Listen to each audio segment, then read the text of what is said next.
Assalamualaikum warahmatullahi wabarakatuh. Halo teman-teman semua, perkenalkan saya Fiza Salsabila dari jurusan Pendidikan Dokter Fakultas Kedokteran Universitas Andalas. Di sini saya dari kelompok Bakti 23 Hologram akan menjelaskan terkait peminjaman online ilegal. Vintage lending atau yang disebut juga dengan pinjaman online merupakan suatu fasilitas pinjaman uang oleh penyedia jasa keuangan yang terintegrasi dengan teknologi informasi. Mulai dari proses pengajuan, persetujuan, hingga pencairan dana dilakukan secara online atau melalui konfirmasi SMS atau telepon. Adapun cara kerja pinjaman online ialah di mana penyelenggara hanya berperan sebagai perantara yang mempertemukan pemberi pinjaman dan penerima pinjaman. Dalam keberadaannya, saat ini sudah banyak pinjaman online yang terdaftar di OJK. Walaupun ada banyak juga pinjaman online yang beroperasi tanpa pengawasan dan izin dari Otoritas Jasa Keuangan atau OJK. Hal inilah yang dikenal sebagai pinjaman online ilegal. Sekarang, apa sih faktor-faktor yang menyebabkan masyarakat melakukan pinjaman online ilegal? Faktor yang pertama, yang paling utama adalah masyarakat memiliki pendapatan rendah, lalu mereka memiliki kebutuhan yang mendesak. Mereka menjadikan pinjaman online sebagai pilihan yang tepat, karena menyediakan akses pinjaman yang cepat dengan syarat yang mudah. Faktor yang kedua adalah faktor yang sering masyarakat lakukan, yaitu kurangnya literasi masyarakat ditambah perilaku masyarakat digital yang konsumtif.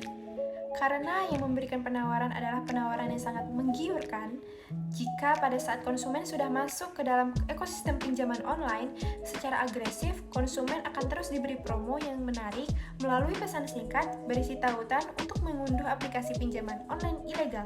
Katanya akan diberikan dana yang dapat langsung dicairkan dalam hitungan jam, tanpa syarat rumit.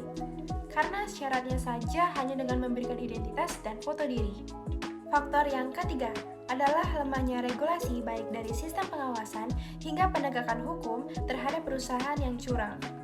Untuk itu, perlu melakukan langkah perbaikan dan antisipasi terhadap pelanggaran hukum dalam kegiatan penyelenggaraan pinjaman online ilegal turut menjadi hal-hal yang dipertimbangkan dan dipersiapkan dengan koordinasi bersama OJK dan kementerian atau lembaga terkait lainnya.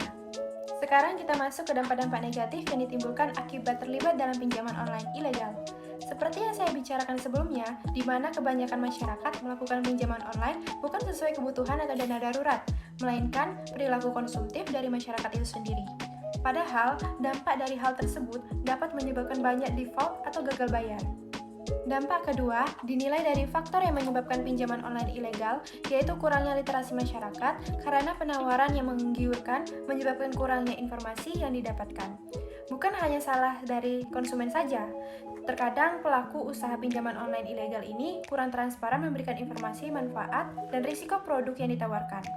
Jadi seringkali konsumen tidak mengerti mekanisme perhitungan biaya layanan dan bunga berimbas pada nominal pinjaman yang dicairkan serta jumlah yang harus dikembalikan. Dampak ketiga, dampak ini masuk ke masalah yang muncul ketika jatuh tempo konsumen. Ketika konsumen belum bisa bayar tagihan, maka penagihan akan dialihkan kepada pihak ketiga yaitu debt collector. Debt collector sering melakukan penagihan dengan datang langsung ke rumah atau kantor dengan memaksa dan memaki supaya konsumen membayar hutangnya. Ironisnya, debt collector memperoleh akses atas data yang terdapat pada ponsel konsumen, termasuk foto di galeri, sosial media, aplikasi transportasi dan belanja online, dan email. Lebih buruknya lagi, konsumen mengalami teror yang tidak wajar seperti ditelepon saat tengah malam, baik telepon maupun pesan singkat, pelecehan seksual secara verbal dan cyberbullying, dengan cara mengintimidasi dengan menyebar data dan foto konsumen kepada orang yang ada dalam daftar kontak konsumen, disertai kata-kata yang mendiskreditkan.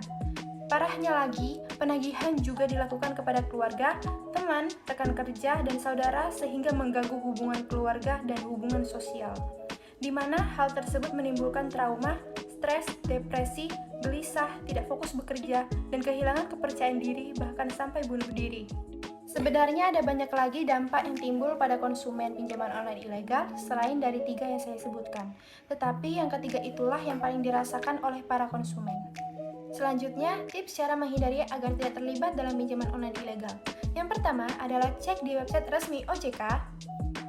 Kita harus memastikan apakah perusahaan pinjaman online tersebut terdaftar sebagai vintage peer-to-peer lending atau tidak. Jangan terkecoh hanya karena ada logo OJK di aplikasi tersebut. Tips yang kedua adalah lihat transparansi bunga. Kita juga harus melihat setiap sisi secara detail, baik mengenai syarat, ketentuan, serta kebijakan penyedia pinjaman online. Tips yang ketiga adalah jangan mudah tergiur atas ajakan-ajakan yang sifatnya memaksa, karena pinjaman online ilegal mengirimkan pesan SMS berupa kata-kata dan angka, serta menyematkan link dengan menggunakan nomor pribadi. Jadi, pastikan kita harus membaca dengan teliti dan jangan asal klik link yang ada. Itu bisa berakibat pembocoran data pribadi kita. Cara mengatasinya adalah dengan segera melaporkan nomor tersebut kepada pihak yang berwenang. Apa sih solusi apabila kita sudah terlibat pinjaman online ilegal? Menurut Ketua Satuan Tugas Waspada Investigasi Tonglam L. Tobing menyampaikan 4 tips kepada masyarakat. Yang pertama adalah melapor kepada SWI via email waspadainvestasi@ojk.co.id. Dengan demikian, SWI dapat melapor kepada Kementerian Komunikasi dan Informatika sehingga pinjol ilegal yang bersangkutan akan diblokir. Tips yang kedua adalah blokir semua kontak mereka yang melakukan teror. Tips ketiga, peminjam dapat segera lapor polisi lantaran itu termasuk tindak pidana. Jadi, perbuatan teror dan intimidasi harus diproses hukum. Tips yang keempat, masyarakat jangan mengakses lagi pinjaman online ilegal. Karena balik lagi dari ciri-ciri pinjaman online ilegal itu, yang pertama memaksa kita untuk pinjam uang, yang kedua mereka tidak memiliki syarat apapun, yang ketiga meminta uang muka, dan yang terakhir informasi perusahaan tidak jelas. Baiklah teman-teman, inilah sekedar informasi peminjaman online ilegal dari saya. Semoga dapat bermanfaat bagi kita semua. Terima kasih. Wassalamualaikum warahmatullahi wabarakatuh.